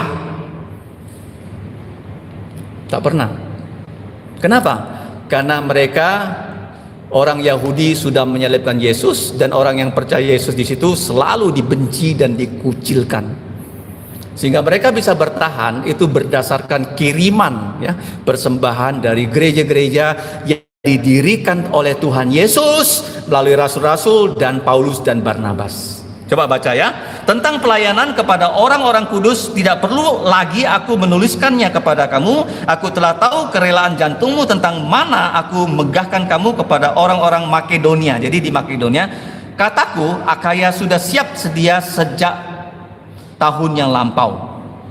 Jadi banyak gereja sudah siap dengan persembahan mereka, dan kamu gereja Korintus harus siap. Jadi waktu aku datang, uang kamu sudah siap, kamu kirim orang bersama saya, bawa uang ini ke Yerusalem. Jadi begini pelajarannya, apa yang Tuhan sudah lakukan, dan kalau itu berhasil membawa orang percaya Yesus, membuat gerejanya maju, kita tinggal ulangi. Ya, namanya ATM. Apa itu ATM? Amati, tiru. M itu sedikit modifikasi. Jadi Paulus itu dia melihat Tuhan membawa gereja di Antioquia, membantu gereja Yerusalem.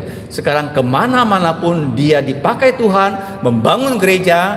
Dia lihat gereja setempat ekonominya bagus, dan dia tahu ya uang persembahan mereka nggak habis mereka pakai, dan itu dia bilang bawa ke Yerusalem untuk membantu gereja Yerusalem yang selalu miskin. Kalau zaman sekarang ini agak berbeda ya. Gereja yang bisa mengutus misionari biasanya gereja yang lebih mampu secara ekonomi. Ya, gereja yang kurang mampu, tetapi siapa tahu ya kalau Tuhan memimpin kita membangun gereja di kota Jakarta atau ibu kota baru nanti kan. Ya, orang-orang di situ lebih mampu sehingga keadaan ekonomi mereka akan lebih besar daripada kita di sini. Yang terjadi di Antioquia Syria, gereja itu di kota nomor 3 paling besar di dunia, lebih besar dari Yerusalem, dan banyak orang percaya dan mereka punya kemampuan ekonomi yang lebih baik daripada gereja Yerusalem, dan mereka membalasnya kepada gereja di Yerusalem. Artinya apa yang pernah kita lakukan dan berhasil, tinggal kita ulangi. Ya, Tuhan sudah membawa kita membangun gereja di satu tempat, kita pakai dengan cara yang sama ke tempat yang lain. Kabarkan Injil, ada orang percaya, dirikan gereja. Pertama-tama mungkin dengan tempat yang tidak permanen, seperti di Hanura Permai, hanya rumah saja, ada tempat parkirnya. Baru setelah itu Tuhan kasih tempat yang lebih permanen. Kalau kita mau berekspansi kerajaan Allah ke kota lain juga sama. ATM, amati, tiru, ya, dan magnify, kuatkan. Jadi hari ini kita sudah belajar yang pertama, misi pertama Allah dalam amanat agung membawa Injil ke seluruh dunia. Dia membuat gereja di Yerusalem itu kocar kacir sehingga tersebar. Bukan hanya tersebar ke mana Fenisia, tapi juga ke Pulau Siprus dan ke kota nomor 3 paling besar di dunia yang namanya Antioquia Syria. Itu yang pertama. Tetapi di situ dikatakan di ayat 19 mereka hanya memberitakan Injil kepada orang Yahudi saja.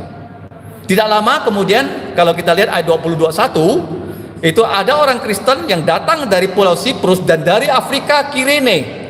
Ya, kemungkinan mereka datang untuk cari kerja atau apa, kita nggak tahu. Sampai mereka di kota Antioquia Syria, mereka ini mulai yang memberitakan Injil kepada orang-orang bukan Yahudi. Karena Yahudi kan di kota Antioquia kan nggak banyak.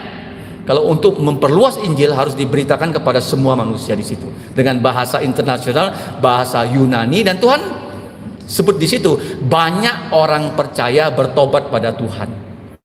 Yang ketiga, misi pertama yang ketiga di sini. Setelah berita itu terdengar oleh gereja Yerusalem, para rasul, ada Petrus di situ, ya, ada Yohanes, ya, dan saudara tiri Yesus yang bernama Yakobus mengutus Barnabas. Tadi kita belajar ada 7 kriteria Barnabas. Kenapa dia diutus? Dia bukan orang sembarangan. Nama aslinya Yusuf. Nama kita asli ini nggak penting. Ya, nama yang penting itu nama yang Tuhan berikan kepada kita. Orang ini namanya Barnabas. Satu, dia taat, disuruh pergi, dia mau pergi. Ya, kamu enggak? Kalau papa mama kamu bilang A sesuai dengan firman, kamu ikuti loh. Kecuali papa mama bilang sama kamu A tapi nggak sesuai firman, nggak boleh ikuti. Misalnya papa mama bilang sama kamu minggu nggak boleh ke gereja, kamu ikut, nah, salah. Ya, apa yang dikatakan sesuai dengan firman, jalankan. Dia taat, dia sudah dalam pelayanan, dia melayani Saulus, tadi kita sudah belajar. Dia menjual harta, memberikan persembahan semuanya pada gereja. Yang ketiga, Barnabas itu orang seperti apa? Dia dibuka matanya. Ya, kamu pernah dibuka matanya oleh Tuhan? Saya harap iya ya, kamu bisa dibuka matanya oleh Tuhan. Gimana dibuka matanya? Mengabarkan Injil, orang percaya Yesus. Mengajak teman, sebelumnya dia menyembah berhala, dia mau ke gereja, dia mau percaya Yesus, itu mata terbuka loh. Minta sama Tuhan, buka mata saya. Orang tua saya itu menyembah loya, bahkan loktung, ya. Jadi dukun orang Tionghoa. Kamu berdoa, kabarkan Injil, dia percaya Yesus, itu mata kita terbuka. Ya, Barnabas tuh matanya terbuka. Oleh apa? Oleh orang percaya di Antioquia. Dan dia bergabung dengan tim di situ. Dia bisa melayani sama-sama. Jadi orang tuh harus bisa kerjasama. Kalau kamu nggak bisa kerja sama, nggak punya temen, pelayanan tuh susah. Ya bisa bekerja sama. Itu Barnabas melayani, dikatakan oleh Alkitab. Yang keempat, Tuhan menambah orang percaya lewat Barnabas. Ya, kalau saya percaya, kalau kamu ikut pelayanan, Tuhan menambah orang percaya melalui pelayanan kamu, nama Tuhan dimuliakan. Ingat ya. Dan waktu berjalan, ketika pelayanan Barnabas berkembang, dia nggak mampu handle sendiri. Tuhan sudah pertemukan dia sebelumnya, yang kelima, dengan orang yang bernama Saulus. Dalam pasal 9 ayat 15, dan Saulus itu sudah dipesankan untuk melayani orang tak bersunat. Saulus sudah saksikan sama Barnabas tuh, bahwa Tuhan kasih dia pesan, melayani orang tak bersunat, melayani raja-raja. Jadi Paulus tuh pernah khotbah, mengabarkan Injil kepada gubernur Felix dan Festus kalau kamu baca. Dia bisa kabarkan Injil itu pada apa? Raja-raja loh, Raja Herodes. Ini adalah Saulus. Dia ajak Saulus pergi kemana? Ke Antioquia dari Tarsus. Tarsus itu kota lebih kecil. Dia bilang sama Saulus, pelayanan Tuhan ini sekarang di Antioquia nih, pusatnya bukan Yerusalem lagi. Pindah ke Antioquia. Nanti dari Antioquia ini Injil akan sampai ke seluruh dunia. Dia ajak Saulus. Waktu Saulus bergabung dengan Barnabas, mereka menjadi ya, kawan kerja yang bagus. Akhirnya dikatakan oleh Tuhan, mereka melayani bersama-sama setahun, semakin banyak orang percaya. Hingga orang yang banyak percaya harus dikasih nama kan? Namanya siapa? Orang-orang Kristen. Ayat 26. Kemudian yang kelima, misi yang pertama, setelah gereja Yerusalem mendengarkan apa yang lakukan di Antioquia, mereka dulu hanya kirim Barnabas. Itu 2-3 tahun yang lalu. Sekarang mereka kirim rombongan nabi. Satu nabi bernama Agabus. Sengaja Tuhan kirim Agabus supaya di gereja Antioquia diumumkan akan terjadi kelaparan, dan gereja yang paling parah terdampak adalah gereja Yerusalem dan Yudea. Dan kalian di Antioquia, kota besar yang punya lebih banyak sumber ekonomi, kalian bantu gereja Yerusalem. Tidak serta-merta ya diumumkan keadaan ini di Antioquia. Ada tujuannya, karena pola ini akan dipakai oleh Paulus waktu dia mengabarkan Injil ke banyak tempat. Kemanapun dia pergi, dia melihat ya, gereja di situ lebih berhasil secara ekonomi, harus bantu gereja yang kurang berhasil. Tapi bukan berarti gereja yang kamu bantu itu jadi anak buah kamu loh, bukan loh. Kedudukan gereja di mata Tuhan semuanya sama. Ya, kalau Tuhan pimpin kita membangun gereja, katakanlah di desa Kalimantan, kamu nggak cabangnya, bukan.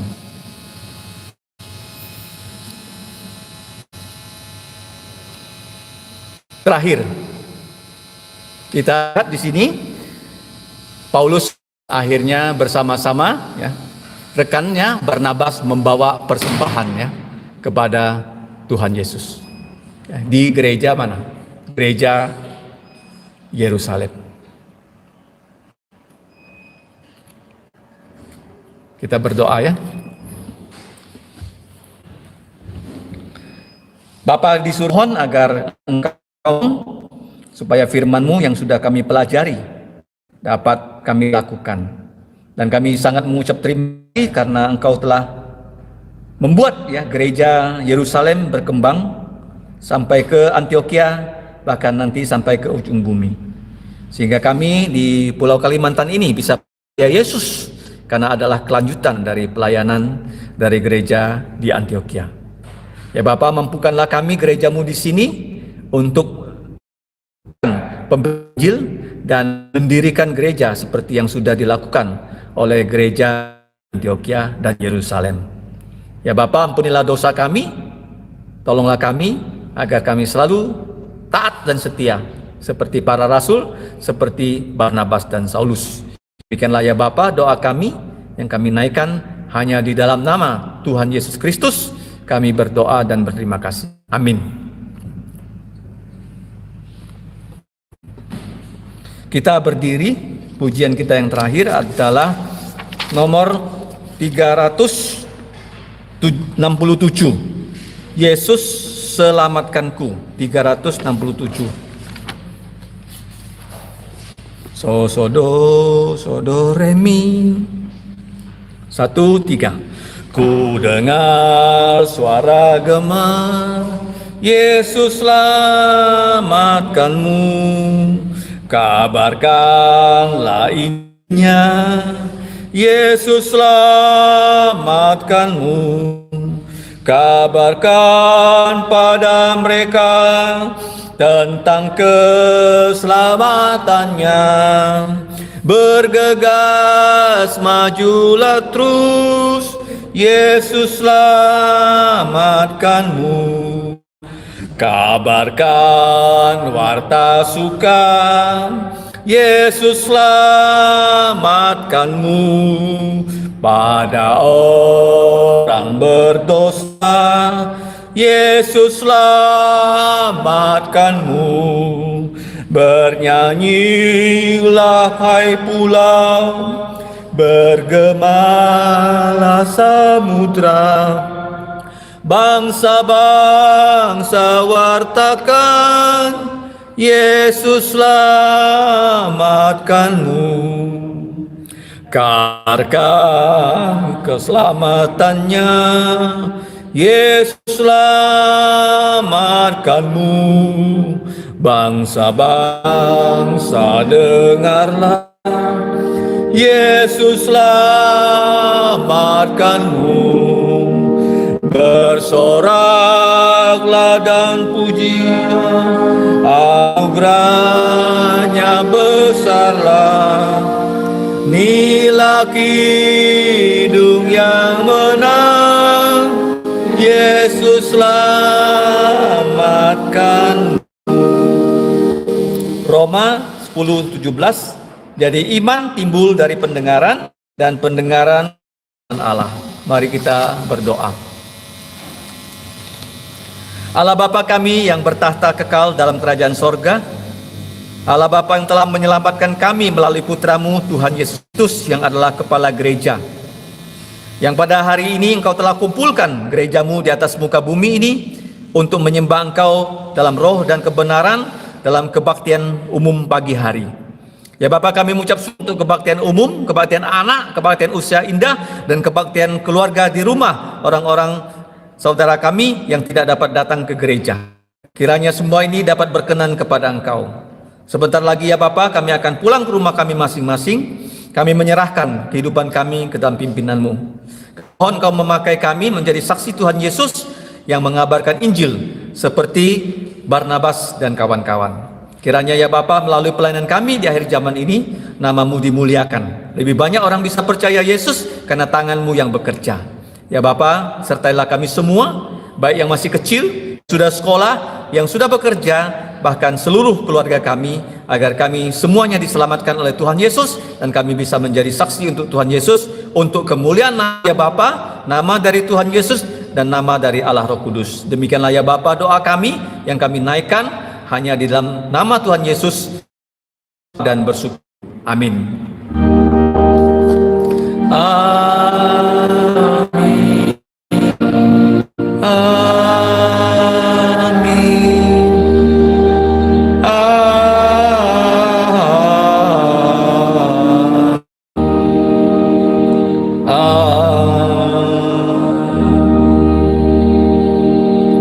Saudara-saudariku, silakan duduk, doa teduh.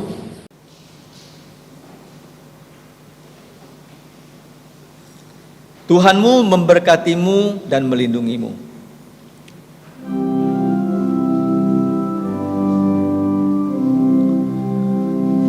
Tuhan memberkatimu. Tuhan melindungi menyinari.